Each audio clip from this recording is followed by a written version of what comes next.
Welcome to the Happiness Contribution Show with me, your happy host, Rosaria Cirillo. On the show, we talk about the various roles happiness plays in our individual lives and in business, and about the benefits that being happy brings. And we share knowledge and practices about what contributes to our happiness. Join me and my guests on this happiness journey together, and get involved by visiting our website at happinesscontribution.com.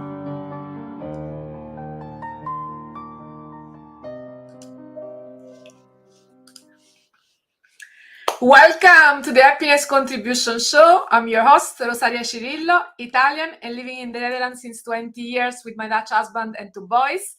Energy, enthusiasm, passion, and love of learning are some of my key strengths, and I spent the past 20 years in various customer experience roles. And I'm a certified customer experience professional, happiness trainer, and laughter yoga teacher. I'm a speaker, author, and trainer and corporate advisor on all things customer experience and happiness.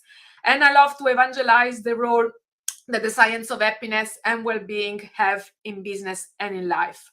In the Happiness Contribution Show, we share knowledge and practices about what contributes to our happiness and how we can contribute to other people's happiness as individuals and as business leaders.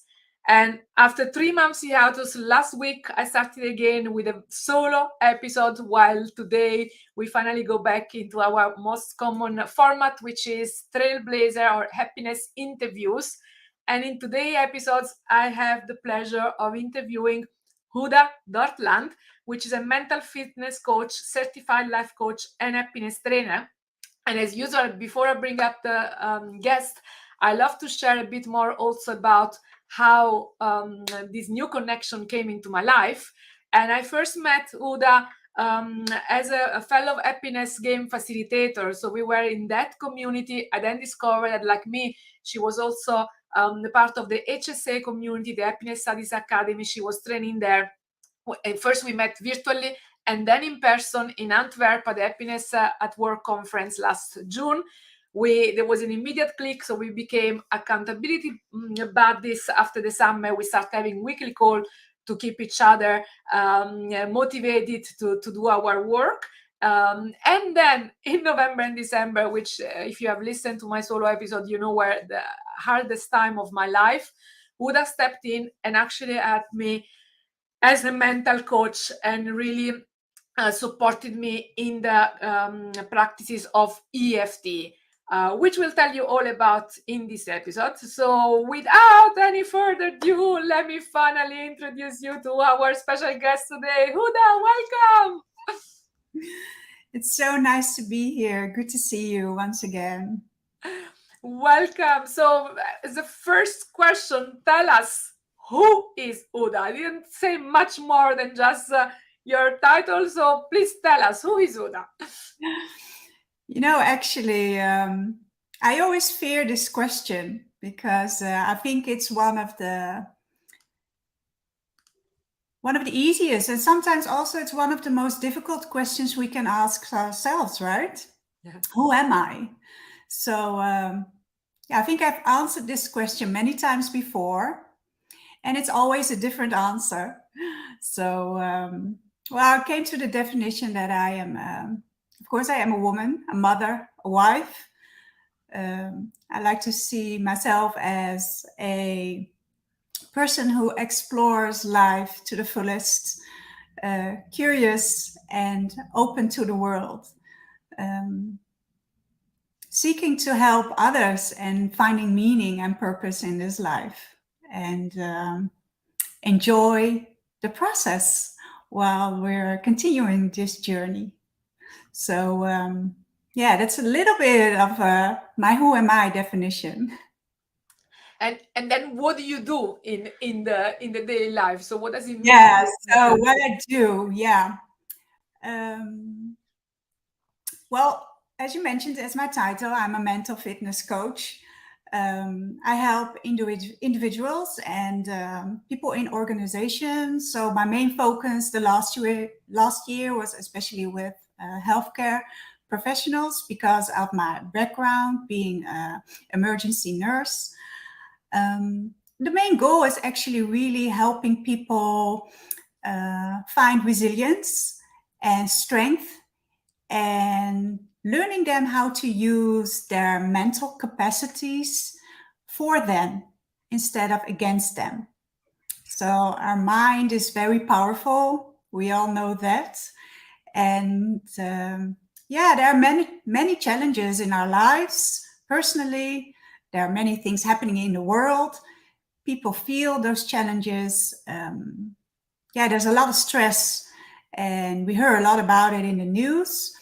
But there's actually something we can do about it, about changing how our brain functions. So this is what I focus on, really helping people using their brain to work for them and not against them. And you're also a certified happiness trainer. So yes, I am. Yes, I am. What is your definition of happiness? Well, I think I would define happiness as a state of well-being. And then we'd also need to define what is well-being, right? And for me, this really means,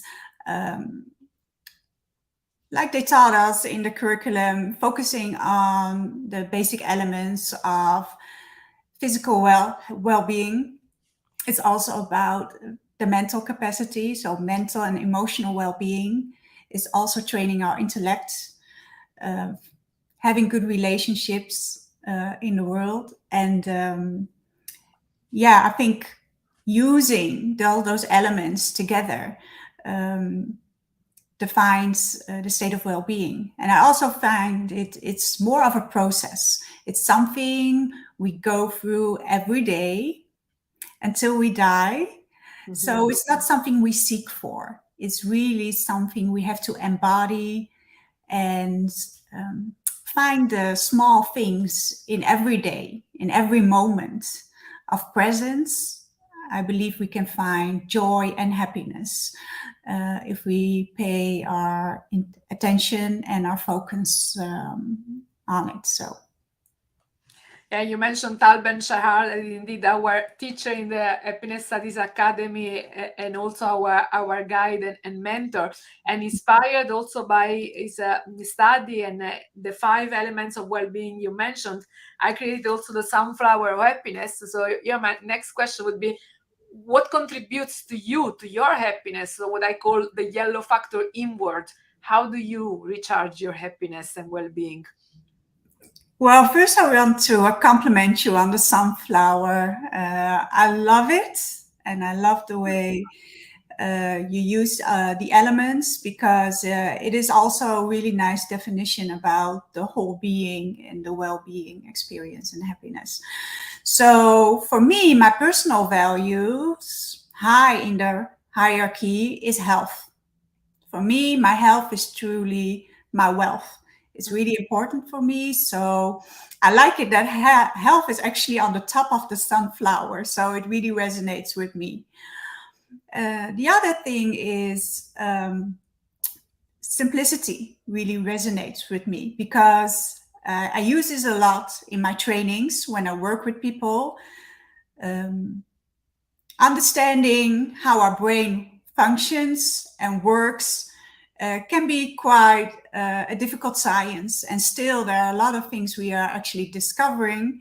It isn't easy, but I think one of my strengths is I like to simplify things, because it helps us to make better decisions when we understand what's going on in our minds.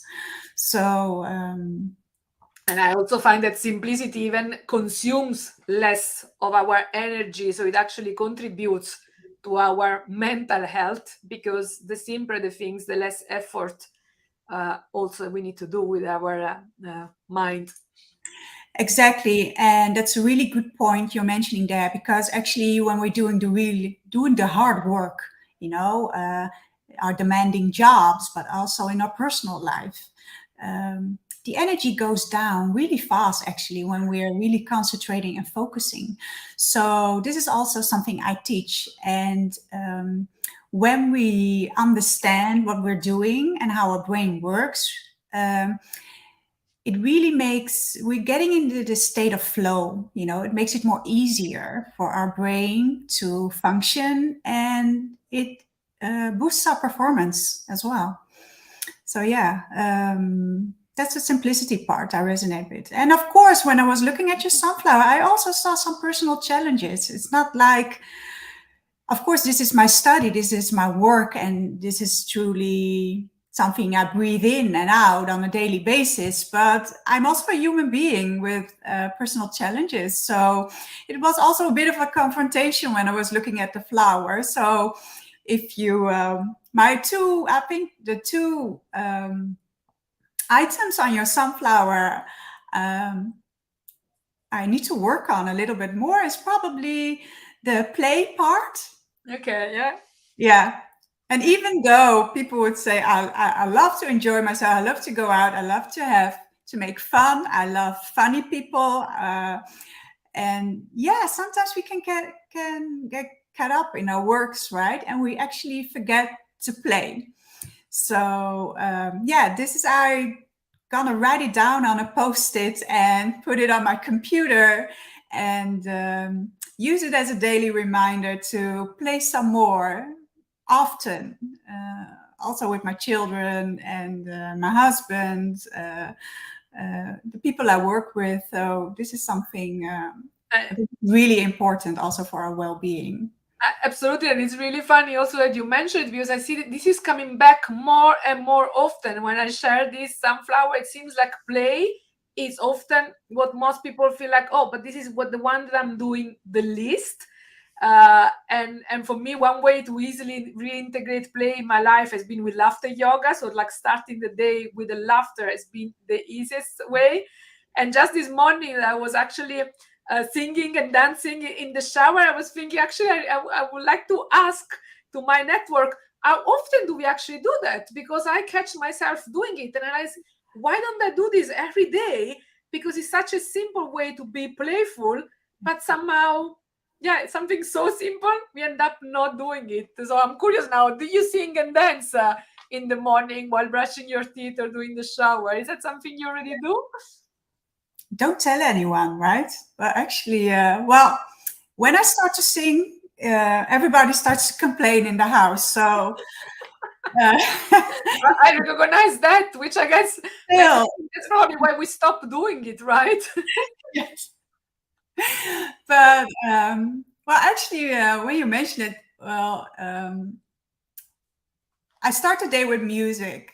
Actually, not right at the moment, but after I do my moment of silence, I start my day with a short meditation.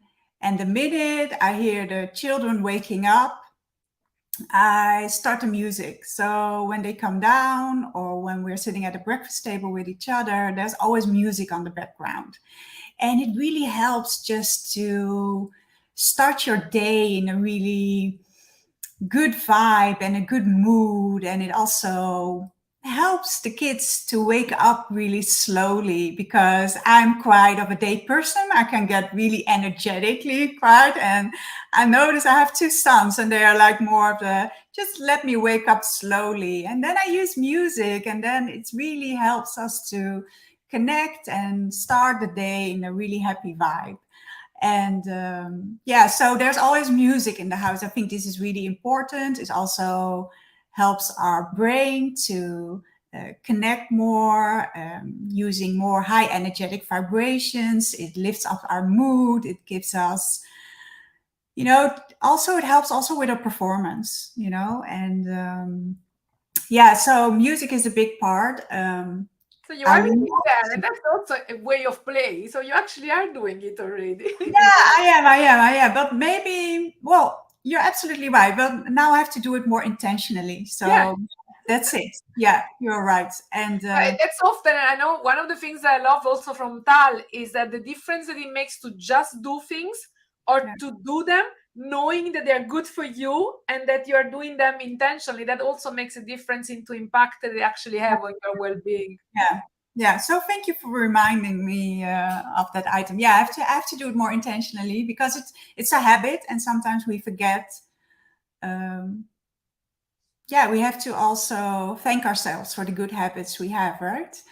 Exactly. Yeah. Yeah. So, Yeah, and of course, I like to dance as well. So if somebody calls me up and would you like to dance, I'm always in for it. So which I may take you up on that for going salsa, because I've been looking for a long time for somebody to go salsa with me. because I wouldn't say I'm a great dancer or anything, but I don't care. And when I dance, I get in this flow state, and I forget about the world, I forget about everything around me, and it gives me lots of joy.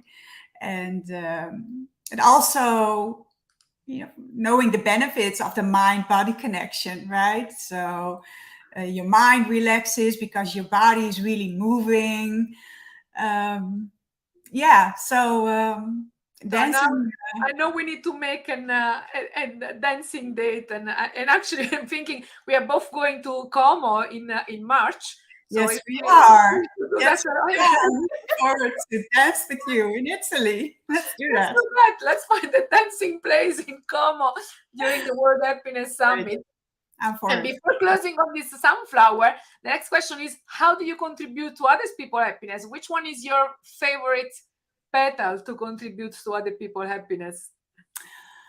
Well, of course, as a mental fitness coach and also as a happiness trainer, I think I'm looking for the people's true self, because there are many layers. So I think autonomy also plays a big part. And I think one of my strengths is to really connect. So you can find it more in the empathy part of the sunflower. But for me, to help them move forward, I think autonomy is really important. Autonomy gives us freedom, a sense of control, the way how we control our minds, our thoughts, our emotions.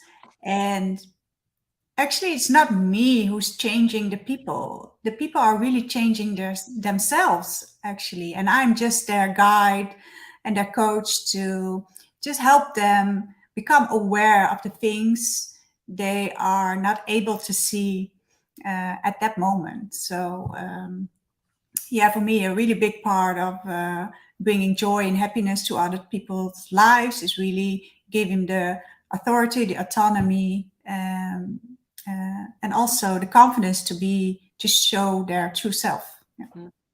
And which I can say I can recognize and I say attest to that you actually did it also with me.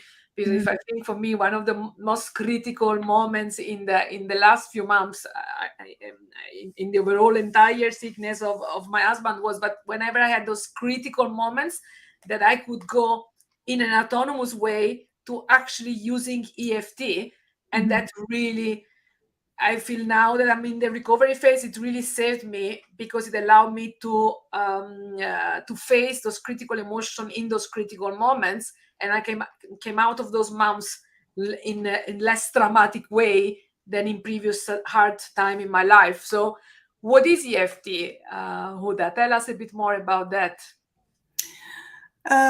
Well, like you mentioned, you went through some really hard challenges the last couple of months, and you've experienced a lot of you were in a stressful state. So EFT, which stands for Emotional Freedom Techniques, is a really powerful technique that can help you deal with the emotions that overwhelm you and make you feel stressed.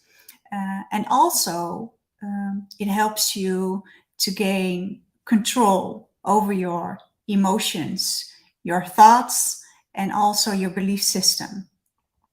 So, for example, like you mentioned, you're going through this difficult period, and we are so used to analyze and talk about the difficulties or the challenges or the frustrations we have, but we actually forget to tune in and really get in touch with our body and sense what we are feeling in that moment when we are feeling challenged. And our body actually communicates with us.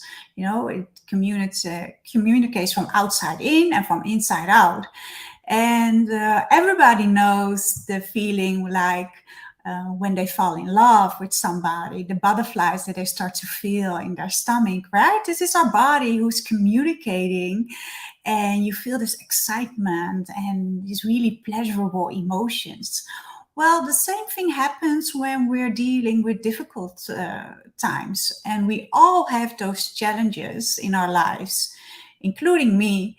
And there isn't a human being in this world spared of any hardship. So this is a part of life. And but in the busyness of today, we sometimes forget to tune in, and we forgot how our body really communicates to us. So with EFT, we use that knowledge of the body and the emotions to release the triggers and the emotions that are actually stuck and holding us back, using certain points in our body. For example, with EFT, we use meridian points to activate the relaxation response in our body. So actually the thing that is holding us back, the stressor, it may be fear, it may be resistance, it may be anger, it may be frustration. Whatever it is that's bothering you, it really diffuses, because at the same time, when you're really focusing on something that is stressing you, you're actually activating another part of your brain that's telling you you can calm down, you can relax, it's safe.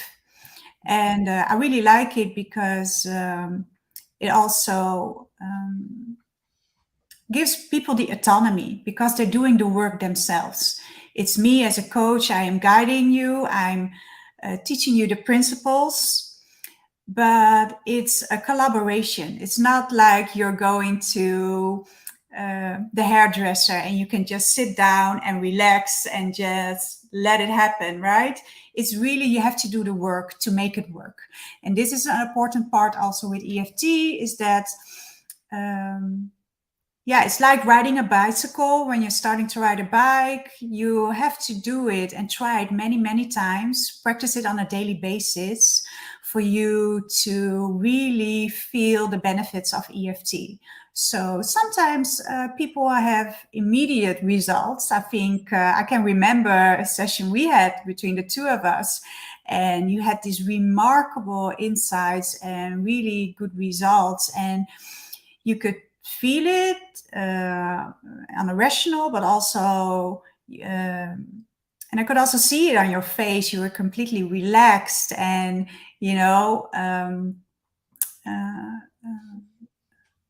feeling really good when we ended the session.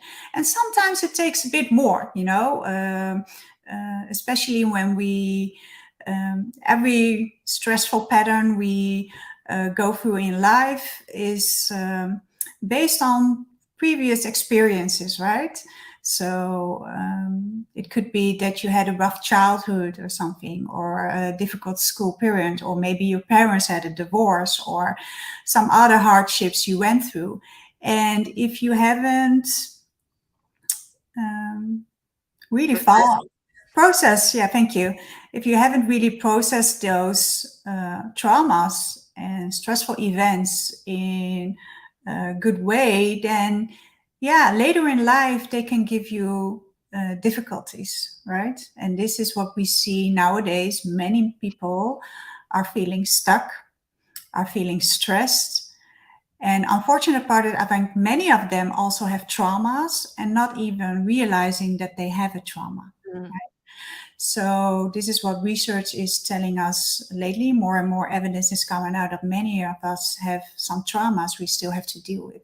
And EFT also really helps with releasing those traumas and finding a state of peace and love and relaxation again in your life, so you can really move forward and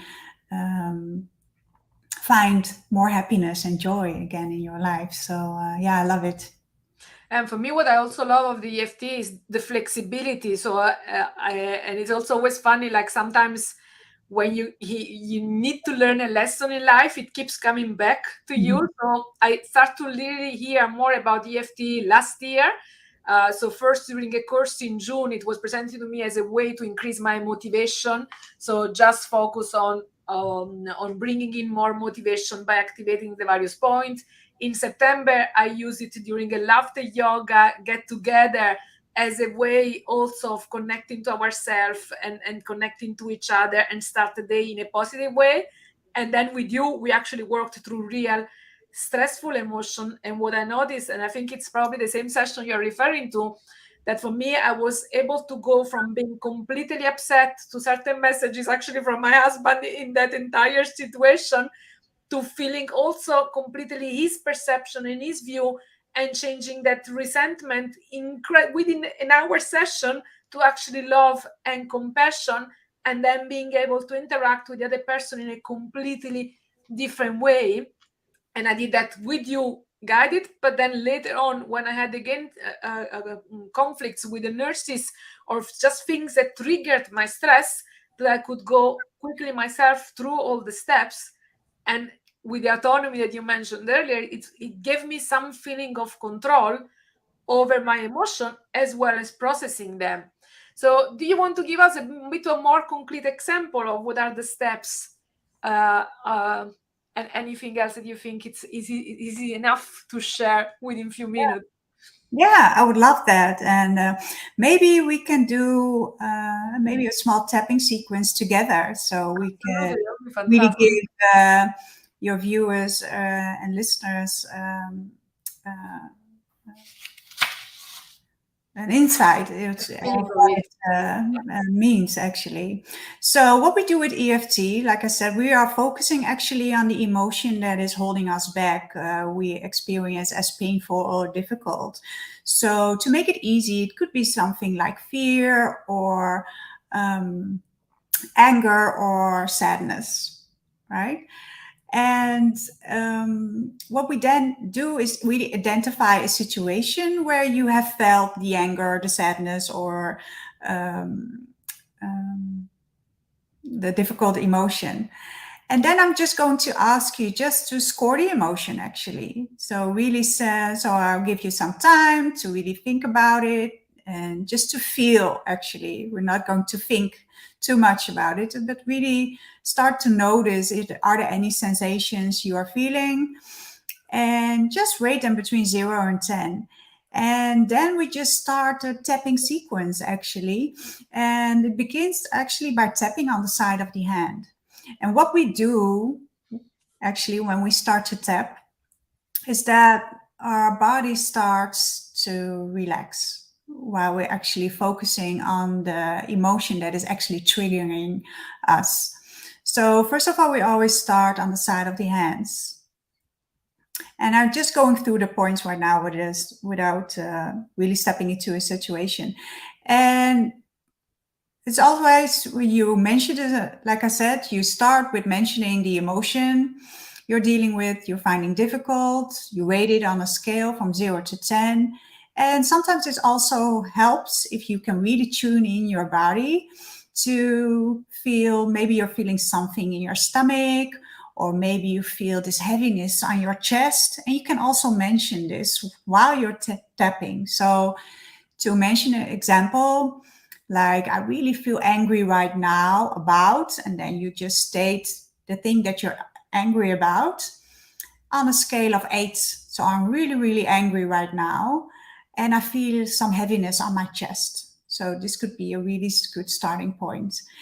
And we always finish the starting line with an acceptance phrase. So something like, even though I'm feeling this angry, I still accept myself exactly as I am. Right? And then when we finish the starting line, we just start to tap on top of our head. Really gentle. You don't need to tap on hard. And you do this like 5 to 7 times. And then you start tapping on the beginning of the eyebrow, also 5 to 7 times. And every time you tap on a particular meridian point, you just mention the emotion that is really holding you stuck. So in this case, I was mentioning my anger. So I just repeat my anger.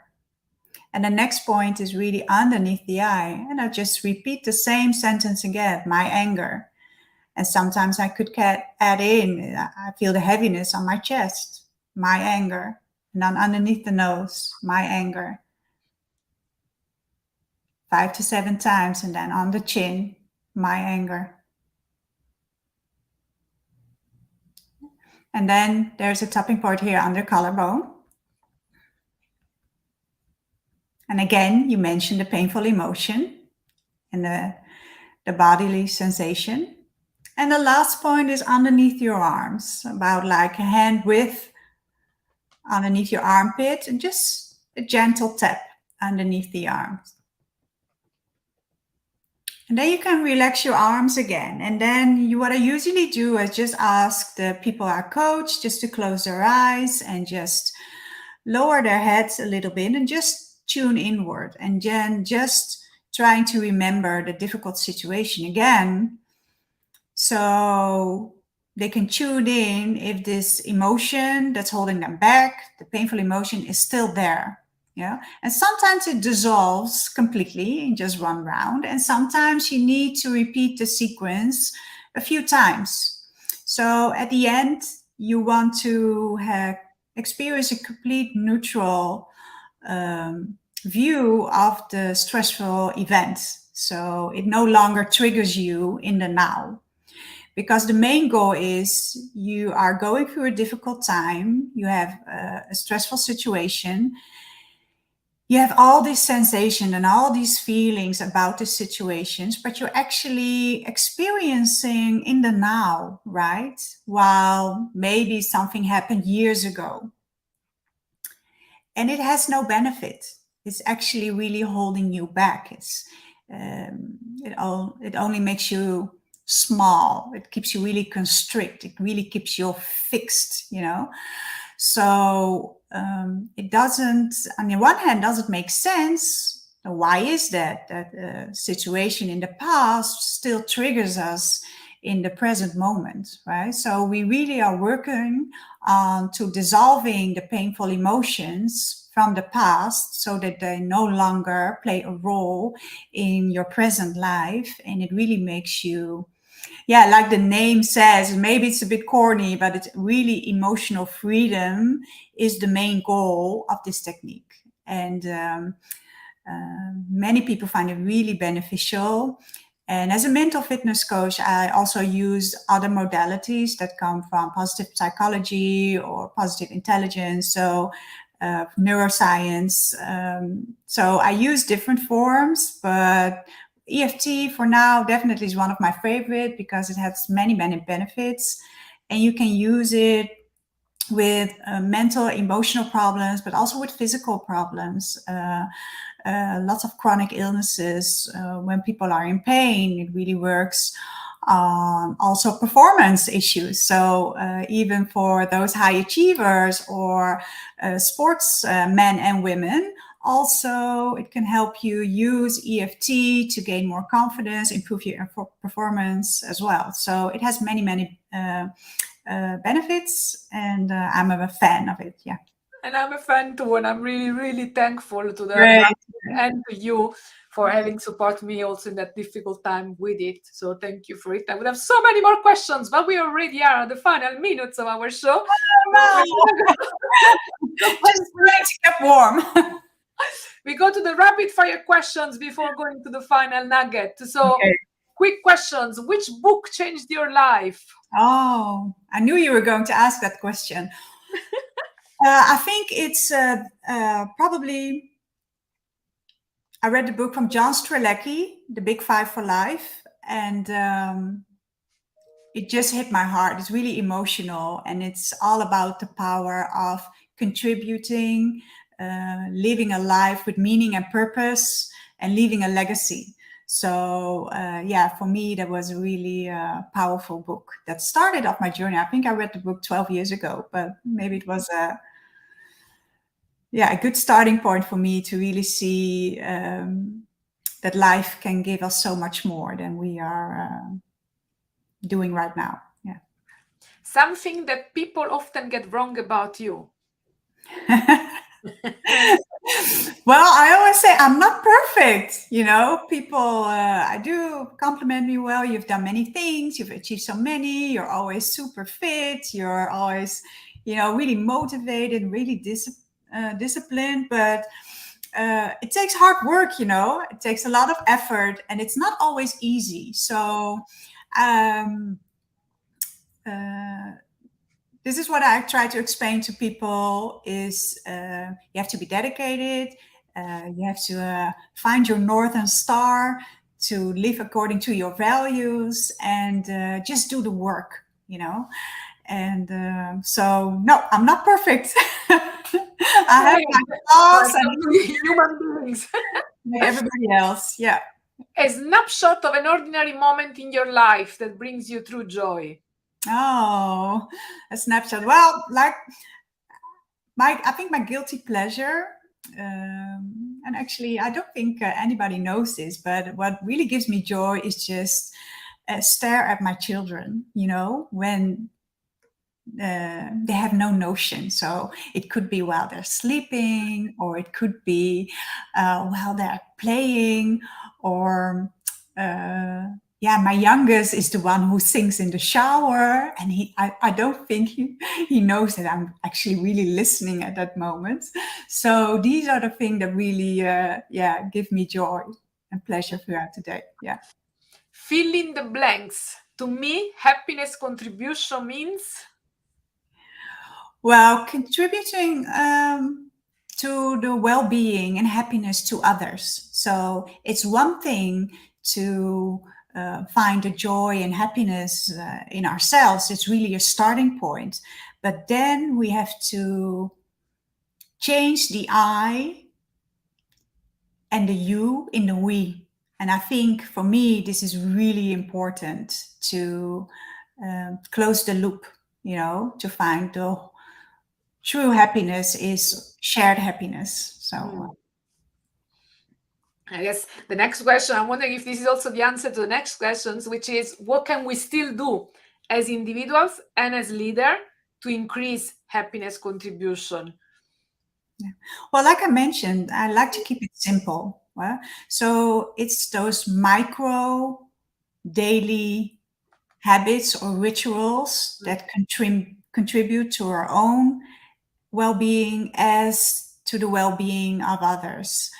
And I think the easiest and one that has changed my life and my children and my husband's life significantly is gratitude, showing appreciation and being grateful for on a daily basis. So this is like a really small exercise. It just takes a few minutes.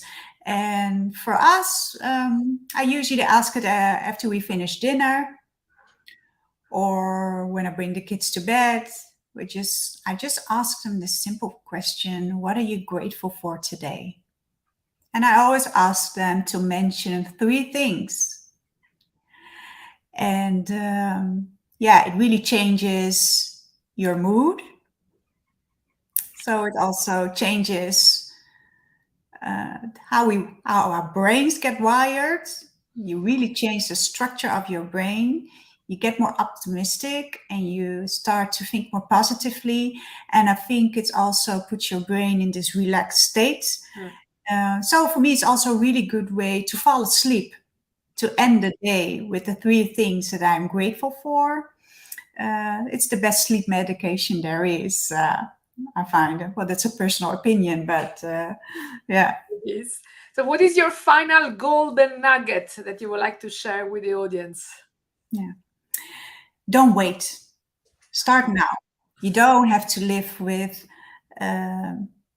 too much stress. And my hope for every person actually is to take off your mask, right? And really show your true self, because the world really needs you, your authentic self, your true self. Because only when we are really unique and authentic, then we can show our gifts. We can see them ourselves and we can show them to the world. So don't live with the stress, and enjoy the process in the meanwhile. So where can people reach you or find you if they want to know more or if they want to start practicing EFT with you? Yeah, so they can always give me a call or send me a WhatsApp or email. Actually, it's houdadortland.com is my website. It is currently now under construction, but you can email me at info@houdadortland.com. And you can also give me a ring if you're interested in working with me. So, thank you so much. Anything else you would like to share before we close?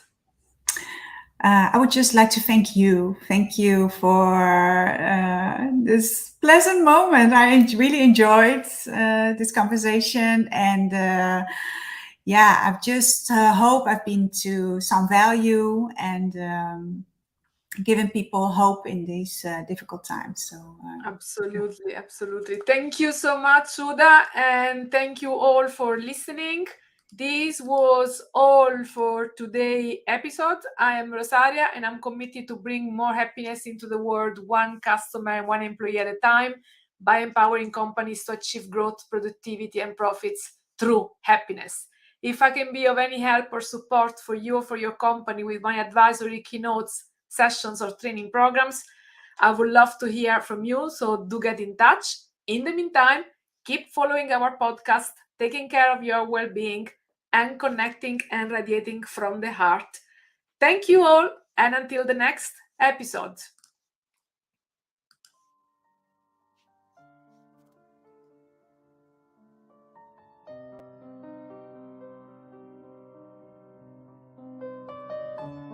This was the Happiness Contribution Show, available on YouTube as webcast and on your favorite channels as podcast.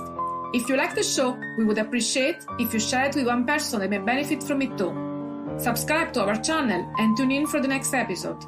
You can find all the episodes and discover more happiness contribution tips on our website, happinesscontribution.com. That's all for today. Stay happy and healthy and nurture happiness contribution.